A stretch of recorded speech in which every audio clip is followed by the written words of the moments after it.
Bonjour et bienvenue dans notre podcast. Aujourd'hui, nous recevons Philippe Pointreau, directeur du pôle agro-environnement de Solagro, pour discuter sur la sécurité alimentaire et l'urgence liée à la dégradation des terres.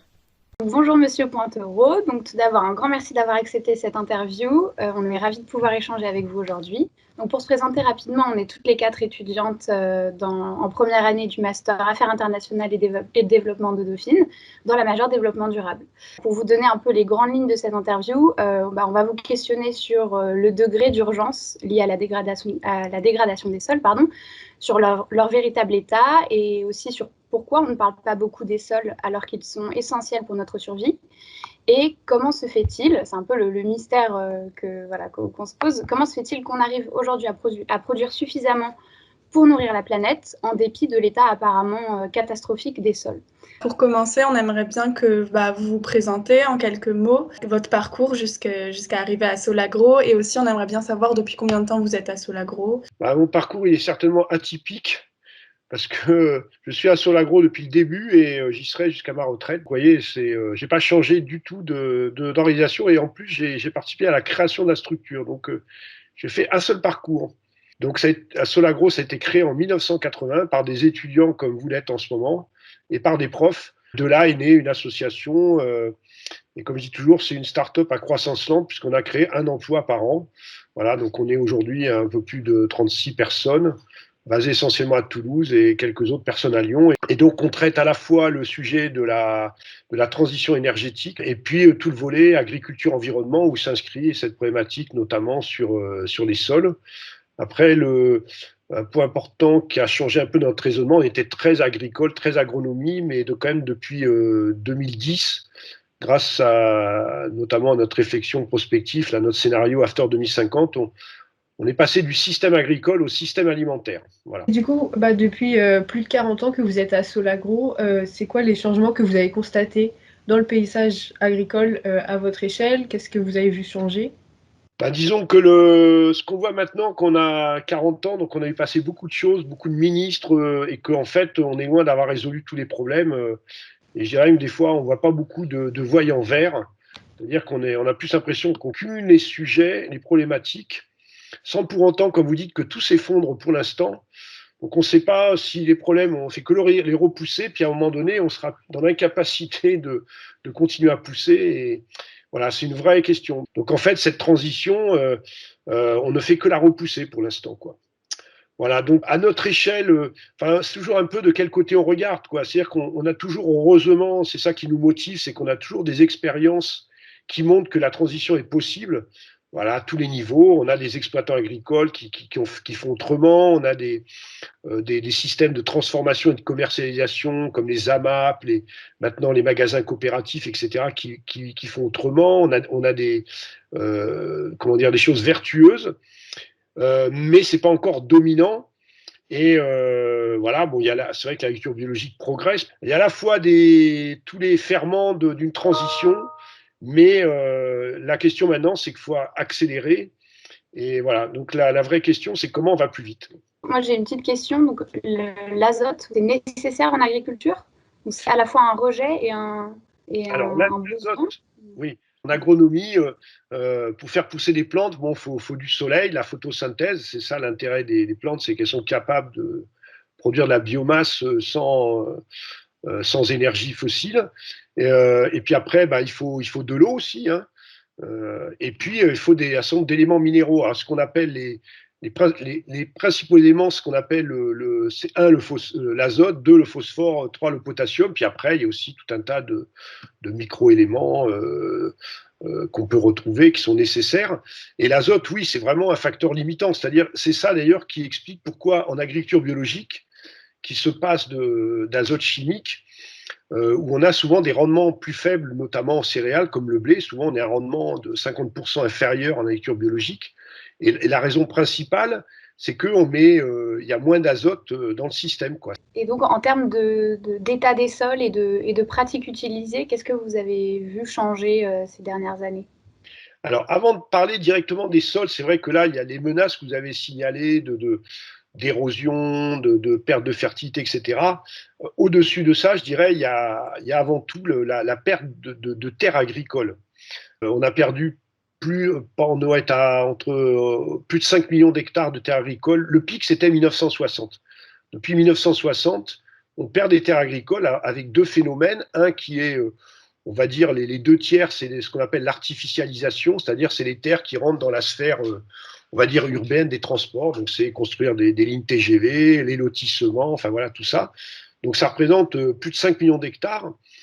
5 millions d'hectares, ça veut dire quand même de quoi nourrir 12 millions de personnes, quoi. C'est quand même pas rien, quoi. Puisqu'en gros, il faut 4000 mètres carrés, c'est-à-dire 0,4 hectares pour nourrir un Français, quoi, aujourd'hui. Donc c'est pas négligeable. Donc même si la période faste des années 70, 2000, où là, c'est vraiment l'expansion des lotissements qui sont ce qui mange le plus de terres arables et agricoles. Là, maintenant, on est plutôt sur un ralentissement, c'est-à-dire qu'au lieu de perdre 70 000 hectares de terres agricoles par an, on n'en perd plus, on serait tombé à 30 000. Bon, à vérifier, enfin, en tout cas, c'est les derniers chiffres des 10 dernières années. Donc ça reste un enjeu majeur. D'autant que les terres agricoles qu'on perd, c'est aussi, et ça rejoint votre sujet, les plus fertiles. C'est-à-dire que ce qu'on perd, c'est pas en haute montagne, c'est pas dans les coteaux, c'est dans les plaines alluviales, dans les plaines fertiles du bassin parisien. Voilà. Donc en fait, tous les hectares ne se valent pas en production agronomique, quoi. Voilà. Donc ça, c'est le premier point qu'il faut mettre en parallèle, et ça fixe les enjeux. C'est qu'on a une population française qui ne cesse de croître, hein. La population augmente à peu près de, je crois que c'est 180 000 habitants par an. Donc on sera à plus de 70 millions d'habitants en France métropolitaine en 2050. Donc il va falloir nourrir entre guillemets plus de personnes. Donc et après on va arriver au rendement, c'est la question que vous posiez. Et en fait on a des rendements qui stagnent, on va y venir. Donc en fait on a une équation où on a des terres agricoles qui baissent, des rendements qui stagnent et une population qui monte. Donc c'est quand même une équation un peu insoluble sans changer les paramètres. Alors là où on a toujours une petite marge de manœuvre, c'est qu'en fait la France a la chance d'avoir beaucoup de terres agricoles rapportées au nombre d'habitants comparé à l'Allemagne ou même au Royaume-Uni, et puis qu'on a des terres assez fertiles globalement. On a même parmi les terres les plus fertiles du monde. Donc on a aujourd'hui ce qu'on appelle une capacité d'exportation nette, c'est-à-dire si on regarde tout ce qu'on importe et tout ce qu'on exporte, on a toujours un petit solde de 10%, c'est-à-dire ce qui représente à peu près entre 2 et 3 millions d'hectares qu'on peut finalement exporter. Et ça, c'est important parce qu'on a des pays comme l'Afrique du Nord, l'Égypte, le Liban, qui, vu leur population, en fait, ne sont pas dans la capacité globalement de satisfaire toute leur alimentation. Donc, qu'on ait ce côté exportateur vers ces pays-là, ça reste presque nécessaire. L'équation est là, c'est pour ça que nous on ne voit pas de transition sans s'intéresser au système alimentaire, c'est-à-dire à notre alimentation, qui entre 1960 et aujourd'hui, a quand même très évolué. On a fortement augmenté notre consommation de viande, ce qui fait qu'aujourd'hui, ce qu'on appelle l'empreinte alimentaire de notre alimentation, 90% de ces fameux 4000 mètres carrés pour se nourrir, c'est lié à la consommation de viande ou de produits laitiers.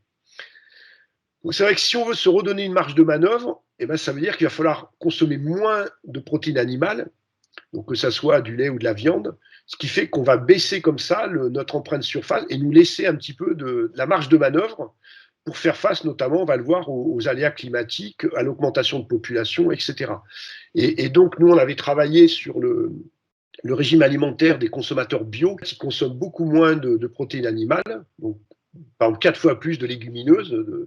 Et en fait, eux, pour produire leur alimentation, on avait calculé qu'il fallait 25% de surface en moins, quoi. Voilà. Donc pour moi, on a là la clé d'un certain nombre de problèmes. Pour en revenir ce qu'on a observé, ce qui est bien observé, c'est que on a bien une stagnation des rendements des quatre principales, par exemple, cultures, que sont le blé, l'orge, le maïs et le colza. Je pense qu'à eux seuls, ils font des terres arables, ils doivent faire pas loin de 80%.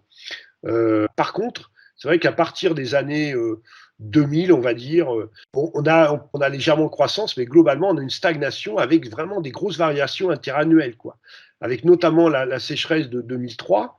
Vous voyez que toutes les cultures, quasiment, le rendement a chuté de 25%. Et puis, là, en 2016, ce n'était pas la sécheresse, c'était des fortes pluies en juin qui a complètement fait chuter les rendements, notamment du blé, qui a chuté, c'était historique. de 50%, quoi. Voilà, donc on a en gros, entre 1955 et 96, en gros, on gagnait un quintal, c'est-à-dire 100 kilos par an pour les différentes cultures, alors qu'entre 96 et 2018, en fait, on a divisé ce gain par 4.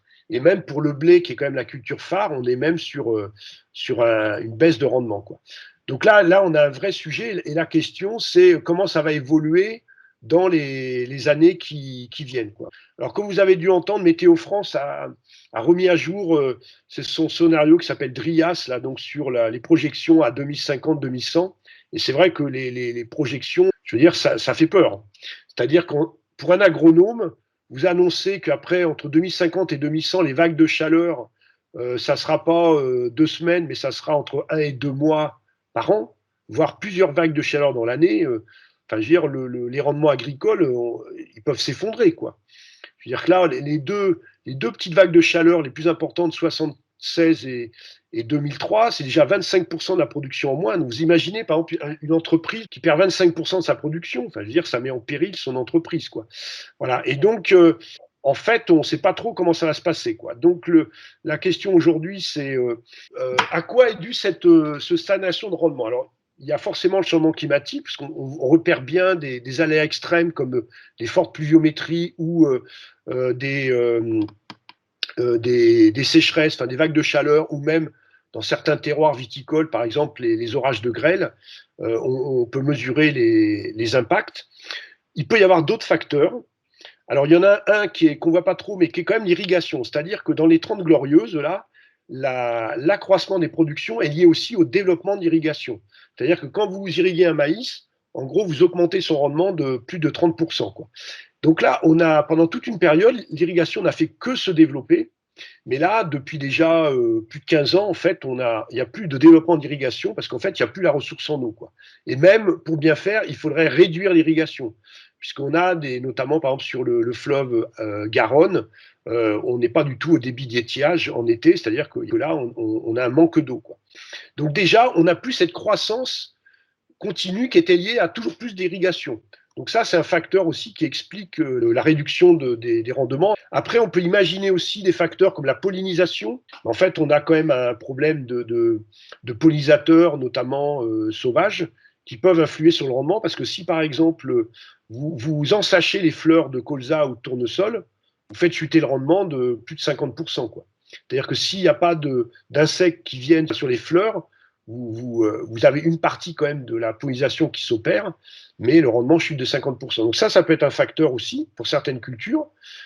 Et puis, il y a la fertilité des sols.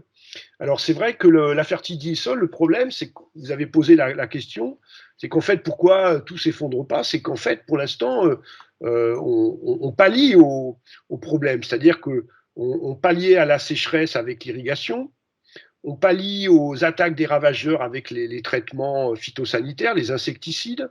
On pallie au manque de minéraux avec les produits, les fertilisants chimiques que sont l'azote, le phosphore et la potasse. Et donc, pour l'instant, ça couvre. Mais ça peut quand même influer sur les baisses de rendement si la fertilité des sols baisse, ou par exemple aussi tout le rôle des mycorhizes, des champignons, des bactéries qui sont dans le sol, qui recyclent, qui fixent des fois l'azote, qui permettent une meilleure prélèvement par les racines des plantes du phosphore, même de l'eau. Enfin, voilà, donc ça c'est un domaine qui est quand même encore peu connu, comme vous disiez tout à l'heure, hein, on a un peu délaissé les sols. Ben oui, parce que finalement, avec les engrais chimiques, les produits phyto, tout ça fonctionnait très bien, quoi. Donc là maintenant qu'on essaie de réduire ces intrants, on se préoccupe justement des légumineuses, comment faire que les plantes légumineuses qui, elles, fixent l'azote grâce au rhizobium, qui sont des mycéliums, où il y a des champignons qui viennent finalement, et des bactéries qui viennent fixer l'azote de l'air. Ben là, on est sur des processus biologiques, quoi. Voilà. Alors, donc aujourd'hui, il y a un enjeu à mieux connaître le sol, parce que demain, finalement, on va encore plus se reposer sur lui, comme on se reposait sur lui finalement avant les années 50, puisque toute cette chimie date de l'après-guerre, quoi. Donc là, il va falloir finalement s'assurer qu'on augmente la fertilité des sols, c'est-à-dire que des sols qu'on entretient bien, sur lesquels on maintient la matière organique, on maintient le vivant, c'est-à-dire les champignons, les vers de terre, les bactéries, etc., en fait, d'abord évite les pertes d'éléments minéraux, ce qu'on a appelé le lessivage, évite l'érosion, recycle bien la matière organique, et donc fait qu'on peut avoir un rendement éventuellement plus élevé, quoi. Donc ça, c'est vrai que demain, le capital sol sera encore plus important dans un paradigme qui ne reposera plus sur les denrées non renouvelables, que sont l'azote qui est fait à partir de gaz, ou même le phosphore, qui est une ressource non renouvelable, quoi. Les gisements de phosphore, bon, il y en a beaucoup au Maroc notamment, enfin, ils sont épuisables, quoi. Un autre phénomène que vous n'avez pas abordé dans les sols, mais qui va être dramatique en agriculture si on n'y prend pas garde, c'est que on a une population vieillissante. Donc il reste à peu près 400 000 exploitations en France, alors qu'on en avait à l'époque, je crois dans les 70, on en avait 2 millions. Donc ça vous montre un petit peu l'érosion qui se traduit aussi en termes de population active. Donc on perd à peu près 8 000 emplois chaque année en agriculture, quoi. Donc c'est quand même pas rien, hein. Je veux dire, 8 000 emplois. Quand vous avez une usine qui perd 200 emplois, ça passe au JT. Quand vous avez autant d'agriculture, c'est à peine si on en parle, quoi. Et, ce qui se passe aussi, c'est que donc on va avoir à peu près 200 000 exploitations dont les agriculteurs vont partir à la retraite dans les 10 ans qui viennent. C'est géant, quoi. C'est un tsunami qui nous arrive dessus. Et là, aujourd'hui, on n'est pas sûr d'avoir les 200 000, parce que même on pourrait imaginer installer plus de personnes qui n'en partent à la retraite, qu'en théorie. On pourrait. Des systèmes avec les circuits courts, la vente directe. On ne sait pas comment on va faire, quoi. Voilà. Donc là, il y a ça, c'est un véritable enjeu qui fait que pour casser cette course à l'agrandissement et au toujours plus grand, eh ben, ça veut dire aussi qu'on arrive à anticiper pour installer des jeunes dans l'agriculture. Mais pour qu'on arrive à installer des jeunes, il faut qu'ils soient motivés, quoi. C'est-à-dire il faut que le métier soit attractif. Donc aujourd'hui, il y a aussi une bagarre sur l'image que donne l'agriculture et réussir à mettre en avant cette agriculture justement qui a fait la transition, qui est en train de le faire, voilà, avec des exploitations où il y a plusieurs personnes qui travaillent pour pouvoir prendre des vacances, prendre des week-ends, où on est en accord avec ses idées, c'est-à-dire une agriculture qui soit pas polluante, même qui soit plutôt en biologique, où vous êtes en contact avec les consommateurs, donc plutôt travailler sur des circuits courts, où en plus c'est là qu'on fait beaucoup de valeur ajoutée. C'est quand même un métier d'avenir. Ok, très bien. Et donc c'est vrai qu'en rapport avec les rendements et la productivité de la terre, nous on avait un chiffre qui était de l'Agence européenne pour l'environnement, c'était que les sols étaient à la base de environ 90% de l'alimentation humaine et animale. On a vu avec cette question de rendement de la terre qui maintenant se stabilisait et qui était même amené à être un peu réduit à l'avenir, on se demandait s'il y avait vraiment s'il y avait une urgence à tout changer, si ça va devenir vraiment un enjeu principal dans les années qui suivent, s'il y a vraiment des risques en termes de sécurité alimentaire. Alors c'est vrai que là, il faut vraiment différencier les différents pays, quoi. La situation en Inde, même en Chine, au Brésil, en Europe, aux États-Unis est complètement différente, quoi. Donc c'est vrai qu'on a une population mondiale qui va continuer de croître, bon, on dit jusqu'à 9 milliards d'habitants. Donc c'est vrai que si on adopte, enfin c'est un peu comme tout, hein, si on adopte le mode de consommation des Français ou des Américains, on explose tout, quoi. C'est vrai, comme j'ai dit, en France, on peut, comme on a des terres fertiles, on a un climat tempéré, en fait, on peut très bien s'en sortir, nous. Même continuer un peu à exporter. Il suffit de changer un peu notre régime alimentaire, ce qui est quand même pas très compliqué. Par contre, il y a quand même des pays où ça va être très problématique. Donc à la fois le changement climatique, la montée du niveau de la mer, hein, le manque de terres agricoles se fait au détriment de la forêt. Donc notamment en Amazonie, mais aussi en Afrique, hein. Donc et c'est pas que la responsabilité que de ces pays-là, c'est aussi la responsabilité de ce qu'on importe. D'où l'importance de travailler sur nos importations avec un objectif maintenant en France d'un objectif de zéro déforestation nette importée. C'est-à-dire de s'assurer que si on importe du soja, il n'a pas concouru à la déforestation. Si on n'est pas capable d'inverser les tendances actuelles, on va avoir des problèmes, quoi. Et puis, il faut quand même voir qu'il y a énormément de personnes dans le monde qui ne satisfont pas à leur alimentation, quoi. Je veux dire que il y a à peu près 2 millions de personnes qui sont en sous-nutrition et on a, enfin 2 milliards et on a 1 milliard d'obèses et en surpoids, quoi. Donc là, on a quelque chose qui ne va pas, quoi. Mais à la fois, c'est plus la façon dont on distribue les ressources que le fait qu'on ne soit pas capable de nourrir toute cette population. Et du coup, nous, on a beaucoup travaillé sur l'état des sols. Et est-ce que vous pensez que vraiment, enfin oui, il y a urgence, mais quel serait l'horizon de temps en fait, où il faut vraiment changer complètement nos habitudes et nos pratiques? C'est vrai que normalement, il était prévu une directive européenne sur les sols, que la France notamment a jamais voulu signer, que d'autres pays aussi ont bloqué. Donc autant on a une directive sur l'eau, on a des directives sur l'énergie, sur la biodiversité avec Natura 2000, mais on n'a rien sur les sols. On n'a pas d'objectif européen sur les sols. Donc ça montre qu'il y a des vrais blocages. Donc je dirais, plus tôt on s'en occupe, mieux c'est, quoi. Alors c'est vrai qu'en ce moment, on en parle beaucoup plus, parce que le changement climatique va aussi influer. C'est-à-dire dans les solutions de résilience au changement climatique, il y a des sols évidemment plus riches en matière organique qui vont mieux retenir l'eau. C'est-à-dire qu'en ce moment, par exemple, il tombe énormément d'eau, quoi. Donc cette eau, si vous arrivez à la retenir dans le sol, parce que vous avez justement de la matière organique qui peut pomper un peu l'eau, et ben, vous serez mieux résilient quand tout d'un coup, à partir du mois de juin, il ne va plus tomber une goutte, quoi. Donc c'est vrai que les sols, c'est aussi cette capacité d'adaptation au changement climatique, c'est une des possibilités. Après, on a les systèmes agroforestiers, d'avoir des arbres qui vont faire de l'ombrage. Après, on peut couvrir les sols aussi. Enfin, il y a plusieurs techniques, mais le sol est un élément important. Après, on en a parlé beaucoup aussi, parce qu'il y a toute une machine qui s'est mise en place avec les compensations carbone, en faisant miroiter qu'on va commencer à... puis bon, il y avait le 4 pour 1000 de Le Foll, là, en disant qu'il suffisait d'augmenter de 4 pour 1000 le stockage de carbone dans les sols, et puis ça allait compenser toutes les émissions de gaz à effet de serre. Enfin bon, faut arrêter de rêver, quoi. Et donc, il y a quand même cet enjeu-là très fort de zéro émission nette qui fait que forcément on s'intéresse au sol, quoi. Mais vu sous un aspect presque très économique, quoi. Et on s'éloigne de l'agronomique et d'avoir des sols avant tout fertiles pour produire de l'alimentation, quoi. C'est deux choses différentes. Donc aujourd'hui, on a un peu tout ça qui se mélange.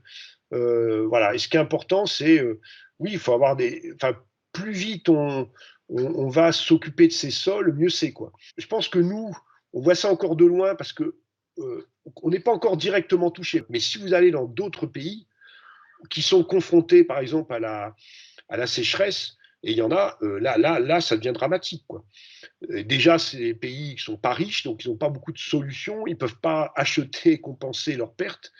Donc voilà, et c'est ça qu'on ne voit pas trop, quoi. C'est-à-dire qu'on ne nous le montre pas, quoi.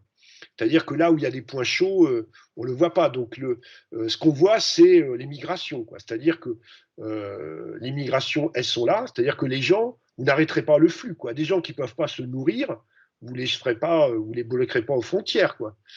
Donc en fait, c'est ce qu'on observe. Et certains même vont jusqu'à dire que ça peut être à l'origine des guerres, notamment au Liban, quoi. Enfin, ou en Syrie, quoi. C'est-à-dire que là, on est sur des zones très tendues au niveau climatique. Il va y avoir des pays où ça va être extrêmement tendu, l'Inde aussi. Donc, je pense que dans les années qui viennent, ça va s'exacerber, quoi. Mais pour vous, quelle serait la solution, là où les solutions qu'il faut absolument prendre et le plus vite, par exemple comme revenir à des pratiques de pluriculture ou autre. Donc voilà, on aimerait bien avoir votre avis personnel là-dessus. Donc ce qu'on a mis, nous, la réflexion qu'on a fait avec notre scénario After 2050, pour nous, pour moi personnellement, ce que je mets en avant en premier maintenant, c'est vraiment le régime alimentaire, c'est-à-dire parce que ça c'est systémique, c'est-à-dire que si on change notre alimentation, on va être obligé de changer notre agriculture, quoi. Donc c'est d'aller vers un régime plus végétal et plus bio. Les deux ensemble, parce que si on fait l'un sans l'autre, c'est pire.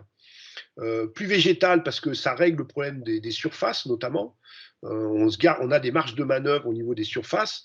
Et plus bio, c'est qu'on a des pratiques plus conservatrices des sols, que moins de pesticides, c'est meilleur pour la santé. Après, donc ça peut justement entraîner, changer les pratiques agricoles. Donc ça veut dire après, au niveau agricole, forcément des pratiques plus vertueuses. Donc c'est là qu'on peut avoir justement les systèmes de polyculture élevage, des systèmes diversifiés, avec toutes les pratiques agroécologiques, c'est-à-dire des rotations longues, des cultures associées, des couverts, couvrir le sol, l'agroforesterie. Enfin, on connaît ces pratiques-là qu'on a mis nous en avant sur notre plateforme. Là, je pense que vous avez été voir, là, qui s'appelle Osae, Oser l'agroécologie. Là, vous avez des vidéos qui présentent des exploitations. Voilà. Donc aujourd'hui, ce qu'on veut demain, on l'a déjà. Il existe aujourd'hui. C'est-à-dire que nous, on n'est pas un scénario de rupture technologique.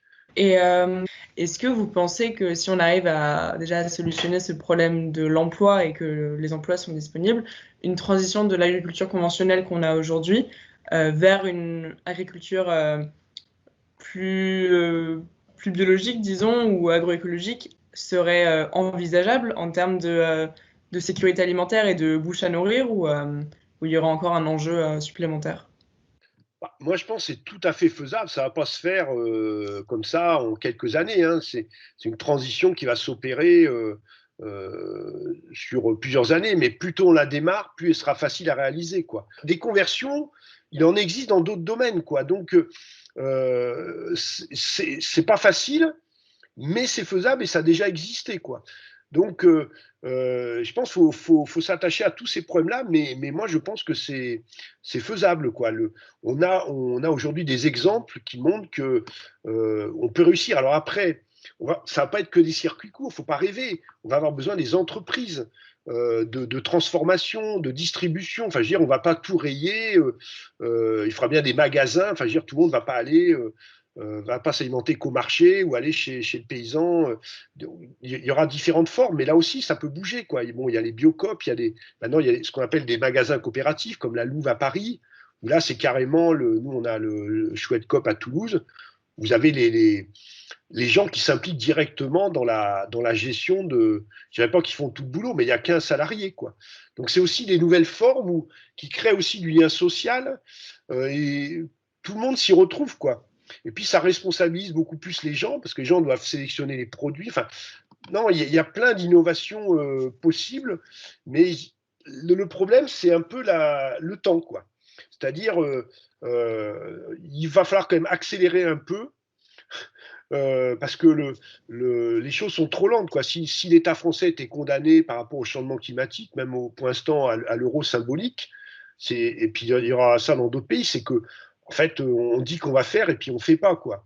Ce qu'il faut exiger maintenant, c'est que ça aille beaucoup plus vite et qu'on demande des comptes. C'est-à-dire qu'en France, en fait, on a des plans, on fonctionne en plan, donc on a des plans avec des objectifs qui sont super. Voilà. Sauf que vous prenez le PNNS, on en est au 4e, et si vous regardez les objectifs du 3e, ils n'ont pas été atteints. On parle des fameux 5 fruits et légumes par jour. Enfin, vous avez une grosse partie de la population, plus de 50% qui n'y est pas. Et on n'a pas progressé. Donc, je veux dire, à un moment donné, si on ne progresse pas, c'est que la politique n'est pas adéquate. C'est-à-dire qu'on n'a pas mis les moyens ou on n'a pas. Donc, c'est ça qui ne va pas, quoi. C'est qu'aujourd'hui, on a bien des objectifs, on sait comment y arriver. C'est juste qu'il va falloir flécher plus les moyens au service de cette transition et pas autre chose, quoi. Mais c'est vrai qu'aujourd'hui, on a des choses qui sont privilégiées, donc toujours un peu la fuite en avant. Et le reste, finalement, entraîne, quoi. Voilà. Donc, alors peut-être que la crise du Covid qui rebat complètement les cartes, parce qu'avant, on nous disait, il n'y a pas d'argent, quoi. Les hôpitaux, il faut vous serrer la vis, etc. Puis alors là, maintenant, c'est open bar, l'argent coule à flot. Donc, en fait, on se pose quand même des questions, quoi. Et donc, ça veut dire que quand on veut, on peut, quoi. Quand on dit, voilà, quand le ministre de l'économie dit, de toute façon, nous, on assure, bah, ils ont assuré. Donc, pourquoi on assure sur un virus qui tue certes 80 000 personnes, mais pourquoi on ne peut pas le faire pour le changement climatique? C'est quoi l'urgence? C'est le virus ou c'est demain le changement climatique? Enfin, je veux dire, c'est quoi le plus important, ou même sur les cancers qui tuent, enfin, je veux dire, les cancers, on n'est pas à 80 000 personnes par an, on est aujourd'hui à 300 000 personnes par an qui sont, enfin, donc on voit très bien que quand on veut, on peut. Voilà. C'est vrai qu'on se rend compte que la question des coûts, elle peut vite être dépassée et que finalement, ça se repose un peu plus sur la volonté du gouvernement, disons. Mais est-ce que, par exemple, si toutes ces conversions arrivent à être faites, parce qu'il y a beaucoup d'initiatives en ce moment, même à très petite échelle, qui émergent, mais est-ce que, par exemple, en France, on aurait la capacité, une capacité de terre disponible suffisante pour envisager une conversion, peut-être déjà une transition partielle, voire totale? La réponse est oui. Je veux dire, si on change l'alimentation aussi, c'est-à-dire que si vous produire des lentilles, enfin se nourrir des lentilles, ça prend quand même beaucoup moins de surface que se nourrir avec des steaks hachés, quoi. Donc, si on n'a pas cette transition, non, ça sera compliqué. Si on l'a fait, oui. C'est-à-dire il faut faire les choses en parallèle, c'est-à-dire changer les pratiques et en parallèle changer notre alimentation, quoi. Et notre alimentation, c'est pas seulement ce qu'on mange, c'est la façon dont on achète, la façon dont on cuisine. Enfin, c'est tout un ensemble, quoi. Manger de saison. À pas s'amuser à consommer des tomates en hiver. Enfin, voilà, il y a cuisiner. Comme la meilleure forme aussi, c'est de cuisiner. Là, les gens redécouvrent ça, mais c'est quand même génial.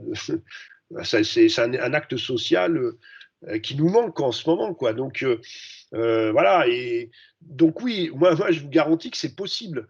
On n'est pas en manque, en tout cas en France, on n'est pas en manque de terre. Et même, je dirais, faut garder cette capacité d'avoir toujours un peu de surplus, parce qu'il y a des pays qui sont quand même rapportés au nombre d'habitants.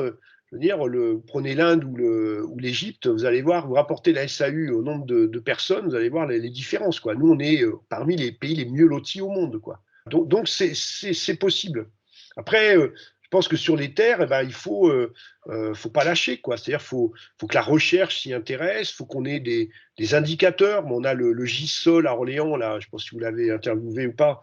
Bon, voilà, qui nous donne comment ça évolue. On a besoin de savoir dans quel sens on va pour donner des éléments factuels. Sinon, les gens peuvent raconter tout et n'importe quoi. Tu vois, avec les réseaux sociaux, vous balancez un truc, vous ne savez même pas si c'est vrai, tout le monde le diffuse. Mais enfin, je veux dire, la science, surtout pour les sols, ça demande quand même des réseaux. Enfin, je veux dire, c'est compliqué à suivre. Il y a des choses qui sont faciles à suivre, mais les sols, la fertilité des sols, c'est difficile d'être précis sur comment ça évolue en France, parce que ça dépend presque de chaque parcelle, quoi.